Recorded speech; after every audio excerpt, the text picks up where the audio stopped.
Well, hello. How's your night going? Hope it's just going just a little bit better than mine. As you can see, had a full look at the size of this mug. Had to drink like 14 ounces of coffee before this just to wake up just a little bit. And then, so if I'm a little twidgety, I'm sorry. And then, had computer issues. So flipped to the backup laptop, and here we are. Obviously, going into this week, didn't really know what we were going to be doing on the film breakdowns. So we took a viewer suggestion on, the offense comparison between Monken and Coley, the 2019 versus 2020 tape. Gave you that, guys. Y'all seem to like that as a good bit. So open it up to the viewers again. Said, hey, what do you want to see tonight? On Tuesday night, they said, well, I would love to. I had one viewer say, I would love if you could show us, one of the best football games of all time, which to me is the 2017 Rose Bowl. And that's what we will be watching tonight together. Just the offensive side of the football. Look, I ran some numbers prior to tonight's show and I put them out on Twitter. Kirby Smart is 1-7 in games in which his opponent scores at least 30 points or more. The one win, this football game right here, they allowed 48 points in this ball game to Oklahoma in the Rose Bowl. So the only game they've ever really won that was in a shootout format, right?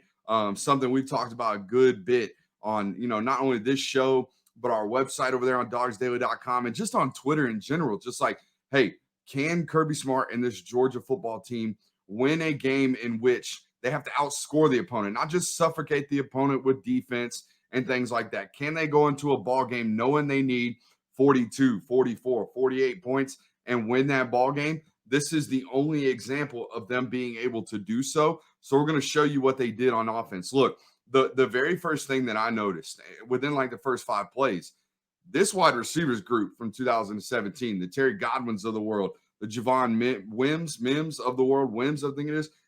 Sorry, again, the coffee. The Riley Ridleys of the world, they blocked their butt off. Even Miko Hardman blocked his butt off all game and all season long for the most part. So hats off to the coaching staff getting these guys bought in on that part and aspect of the game. You're also going to see Jim Chaney's offense, which, if you watch the Coley versus Monken breakdown on Monday, some of this stuff's going to seem rather similar.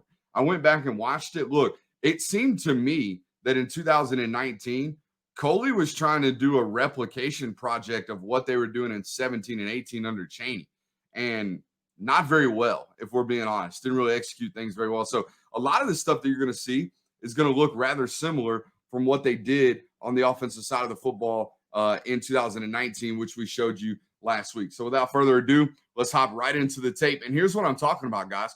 Right off the jump in this football game, you're going to notice that these wide receivers came to hit and they came to block. What they're doing right here is running toss crack. Hey, shout out to 2017 football. We got a little fullback action up in here. They're just going to run toss sweep into this way, and Tyler Simmons is going to come down and block the MDM, the most dangerous man. And right now it's going to be the safety who's hauling butt down to get to the outside of this. And Tyler Simmons is going to absolutely decleat him and set this edge perfectly. The other thing you're going to notice tonight, guys, is, yeah, we get to watch Nick Chubb do what Nick Chubb does, which is just absolutely run the heck out of the football and run it really, really well. There's a reason this guy dang near led the NFL in rushing yards last year as a third-year guy in the NFL, second-year guy in the NFL. But watch, this guy out of the corner of your screen is going to come out of nowhere.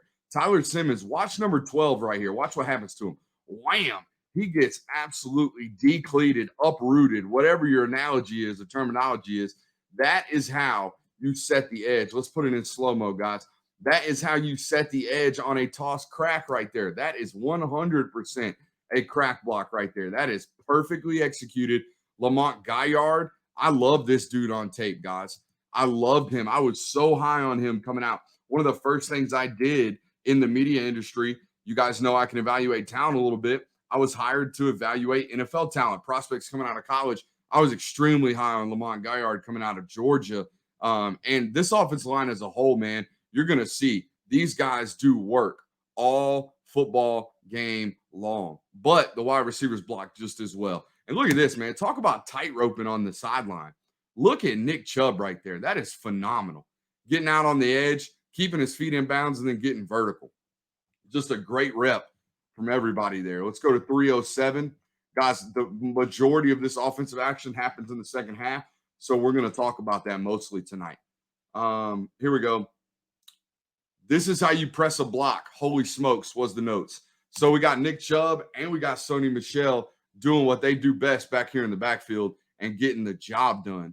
Guys, I'm gonna try to see if I can get some things to clear up on this footage. I don't like how grainy it is. I didn't upload it that grainy, that's for sure. Um, anyways, watch how Sony presses this block, and it's gonna look better from the tight angle, but I'm gonna show you. This is what we call delivering your blocks as a running back. Watch him. So Ben Cleveland's going to reach around Andrew Thomas and get outside this right tackle. Boom. You see him out there working, and he's going to pick up Kenneth Murray, who's an NFL player as well, playing for the Baltimore Ravens right now. But instead of pressing outside or pressing inside immediately, Sony's going to press his block and then stick his foot in the ground and deliver that outside linebacker to the outside leverage of Cleveland where he's losing, right? Cleveland's going to get beat over their top on this play. So what Sony does is he presses the outside shoulder of Cleveland and then sticks his foot in the ground and gets north and south. Look, he is pressing, absolutely pressing the outside shoulder of Ben Cleveland right here. Once he gets to it, boom, sticks the foot in the ground, gets north and south, and then he's one-on-one with the safety, and he's going to beat him with leverage. And look, 2 plays in, guys, look what Terry Godwin is down here doing. Let's watch him from the wide. Look at the effort from number 5 down here. This is wanting to win the Rose Bowl. This is wanting to play for a national championship. This is setting the tone first drive of the game right here by, a veteran leader at this point on this football team. Look at him out here. I mean, it's phenomenal. He buries 11 and then gets up and he get him a little extra right there. I'm cool with that.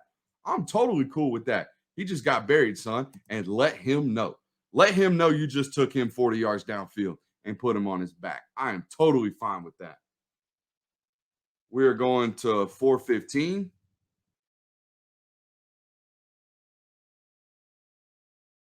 My man, number 11, can pitch a tent back there. That's what I got written down. Jake Fromm could pitch a tent back here. This is the 3rd play in a row they ran play action pass. And let's watch it in regular game speed. Let's see how long he's back there just hanging out. Here we go. Snaps already gone. 1 Mississippi, 2 Mississippi, 3 Mississippi, 4 Mississippi. Balls out. I mean, he could hang out there all day long. Ain't nobody getting to him. That was the theme of this football game for Oklahoma's defensive line. They got 0 pressure on number 11. Watch it from the tight. 0 pressure on this guy.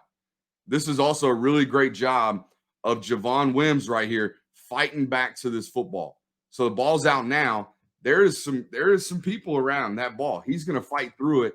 Great job, strong hands, and then still fighting for yardage. He doesn't get any extra yardage here, but I'm down with everything number 6 is doing right here. This is why this guy's still on a roster for the Chicago Bears. I hope they get that guy some more reps. I think they could use him.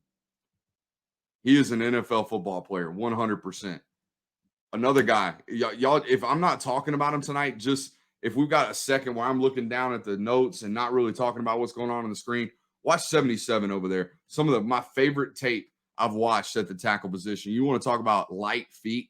That's as light as it gets. And granted, he's a 6'3" tackle, so it should be a little light. But hey, the dude's a baller. And I'm going to take just a second.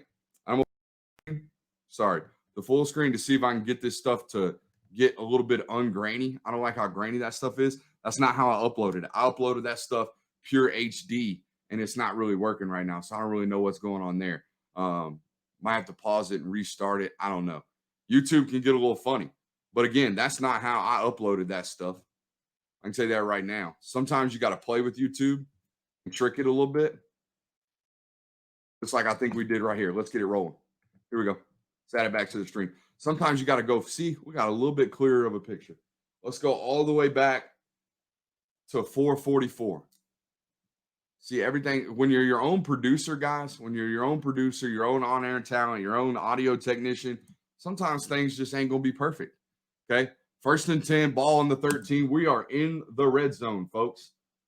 The last play was the 2nd play action pass in a row. This is the third. They're trying to take another shot. Okay. And what Jake realizes is they're in cover 3 all day long. And he notices that everything's covered. So what am I going to do? I'm going to check down. Charlie check down was Jake Fromm's best attribute. And here's why. Here's what I'll show you on this tight angle. We still got some grainy footage, but that's okay. Nobody else has got this. This is still elite all 12 footage. Here we go. Play action pass. But what I want you guys to notice is I'm going to teach you a lesson tonight on what we call runnable footballs. Okay. When it comes to being a quarterback, you have got to communicate with your wide receiver or your ball catcher. And this is the exact way to do it right here. So what does Jake Fromm do? He throws this ball on the inside hip. Why does he do that? Because if he threw him outside, Sony's gonna have a real tough time getting vertical and staying in bounds. So what's he do? He throws him to his inside where he can rotate back in and then get vertical and have an easy run into the end zone, right? A catchable, runnable, communicating through the pass. We're going to see Jake do this several times tonight on the film session. I really do think, I mean, you guys know as well as I do, I think Jake Fromm's best season, not only statistically, but just watching him on tape, his best season might have been 2017. And you could say, well, he had a bunch more weapons, right? He had a lot more opportunities. He had a better offensive line. He had a better coordinator. He had a better defense, yada, yada, yada. Well, I'm going to tell you right now, the dude just executed better, I thought, at least in this game. Some of the stuff I watched on tape here is better than anything I watched in 2019 in his junior and final season for the Georgia Bulldogs.